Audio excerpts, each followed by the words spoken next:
Your home in retirement, is it a blessing or is it a cursing? You know, for 100 years or more, Americans have prided themselves in home ownership. But when it comes to retirement, that home ownership could be a positive or it could be a negative. Today, we're going to address some of the issues that are faced by retirees when it comes to home ownership. Number one, let's just address the question, do I own or do I not own? If you own a home, the negative of owning a home is you have all the things, all the upkeep. You have, you probably lived in it for some time, maybe not. You probably have things that need to be upgraded. When there are repairs, when there are things that break down, you have to take care of them. You have insurance, you have taxes. Many times people get to retirement and they still have a mortgage. So in addition to having the payment, you also have the undercover payment of paying all those things that need to be done. Whereas if you rent in retirement, you only have that rent payment and you are only paying the rent. And when something goes wrong, something needs upgrading, something breaks, you call somebody to come take care of things. So let's talk about the numbers right now. I just did a rundown on a house in the area where I live right now. If you were to rent that house, now it's probably bigger than most retirees need. It's about a 2,340 square foot house. But if you were to rent that house, the rent on one of the websites that's out there that you can go to is less than $5,000 a month, $4,997. But with the interest rates being as high as they are right now, to buy that same house, you're north of $9,000. It's $9,065 more to purchase the house than it is to rent the house. So a lot of people look at their retirement budget and they don't have a house right now, and they say, well, you know what, are we condemned to renting? Because it's not like it was a few years ago when the interest rates were maybe 1.75, 1.95, 2.1. So many people are seeing themselves pretty much locked into a situation right now where it's far cheaper for them to actually rent a house than it is for them to purchase a house. But what are you giving up if you don't purchase a house? Well, the old saying goes, I'm buying somebody else's equity. I'm paying for somebody else's equity. That value that you build by paying off the note of the house, you don't have, because you don't build any equity. You don't build any value in a rental agreement. You are simply living in a house as opposed to living under a bridge. And that brings up an important point. If you do sell your house, which many people in retirement are thinking about doing, and you're having to up because you're having to keep it up and the bills and the payments, and it's just so frustrating, and emotionally and psychologically it becomes overwhelming. So you sell your house, you're still going to have a rent payment every single month. So it's something you need to consider. So, second thing I want to talk about is a lot of people in Southern California are making a decision. Do we stay here where we've lived all our life and our family and our doctor and our church and everything else is here, synagogue, mosque, whatever, or do we move somewhere else where there's a lower cost of living, a lower income tax basis, it's just better weather, although I think that's going to be hard to get, except just a few places. Do we stay or do we move? Now, why would you want to move? Number one, you'd want to move because you run the numbers and it looks like it's cheaper somewhere else. Be careful on that. If you move somewhere else and they have roads and bridges and libraries and schools and a government, they're going to get that money somewhere. For instance, I've got property in Texas. I inherited it from my father. A lot of people want to move to Texas because if you move to Texas, there's no state income tax, which is true. No filing, no nothing. In California, it can be over 13%. I get it. I understand. But do you know that some of the properties that I've inherited in Texas that are around $300,000 in value cost more in taxes on an annual basis than my house here that's well over $1 million in value here in California, but the taxes on my house here are lower than the taxes on a $300,000 house in Texas. So be careful. You've got to do an analysis of every single thing when you start looking at dollar for dollar. Is it cheaper to live here or live somewhere else? The second reason people would want to move is they're chasing their children. Or more importantly, I know because I have 8 of those things, they're chasing their grandchildren. Okay, and they want to see their grandchildren grow up. They want to be a part of their grandchildren's life, and occasionally they have to see the children themselves. Okay, but if you're chasing your children, I've had instances where one lady lost her husband. One of her daughters moved to Minneapolis, Minnesota. She sold her house here and she moved to Minneapolis, Minnesota. She bought a house with a mother-in-law's cottage out back. That's where she could stay separate from them in a different house. Family's all happy for 2 months. 2 months after she moved up there by herself with her family, her daughter came to her one night and said, "Mom, we got something to tell you.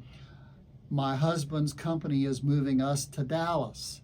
So here she had sold her house here, bought a house there for the family to live in, her to live out in the backyard in the mother-in-law's cottage, and now her family living in the big house, we're going to move to Dallas. So does she chase them again? She ended up doing that. Does she go where they are? Do you go where they are? Do you stay there and not know anybody? I mean, that's your dilemma. And look at the financial impact of this move. A lot of people sell from California, where they've always been the rest of their life, and they move somewhere. Well, your realtor loves you here because they got to make a realtor's fee, and you move somewhere else, and because you wanted to do an exchange and you didn't want to pay the capital gains tax, you bought a house there as well. But you got there and you didn't like it. About 50% of the people don't.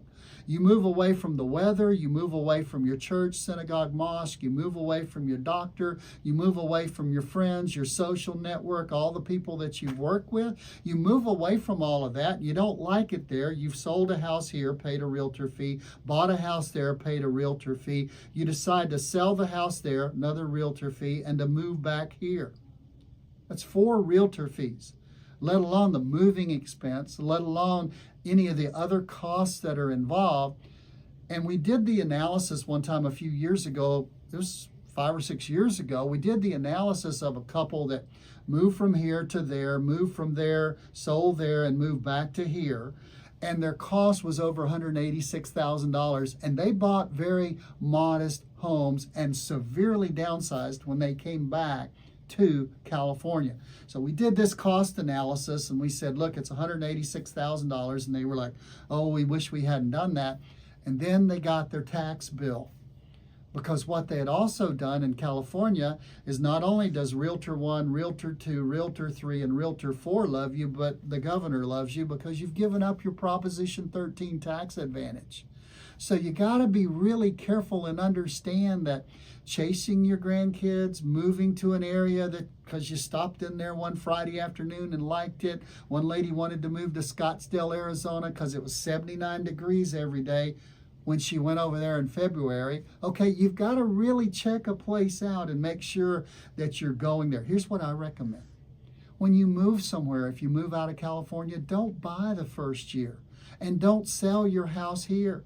Then if you hate it, you don't like it, you can always move back. Yeah, you might have to fix it back up from the people you lease it to for a year, but at least you have a place to come back to that's already yours. And you haven't bought something there and you haven't paid a realtor fee there, paid a realtor fee there. You get there for a year and you like it, fantastic. Then buy a house there and sell your house here. That's all possible. You don't have to do it in such a god-awful hurry and make a mistake that costs you $186,000 or more if you don't love what you've done. Now, let's talk about something that's growing in our society, and that is a reverse mortgage. You're tight on money, maybe you still have a mortgage payment of a little bit, and you say, well, why don't we get a reverse mortgage? Because I hear with a reverse mortgage, they will actually pay me every month a certain amount of money.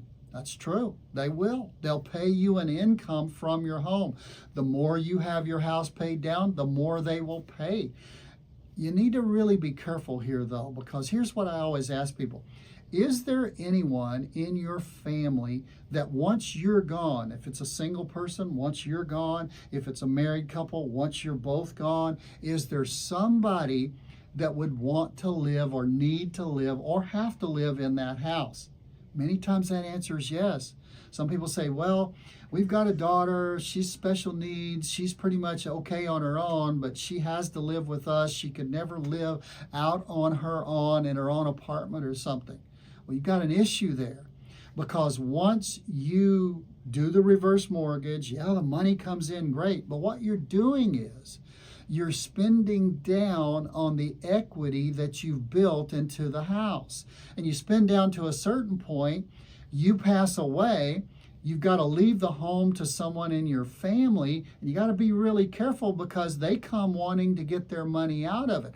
That mortgage company that wants to do the reverse mortgage is planning on making money off your house. When are they going to make the money off your house?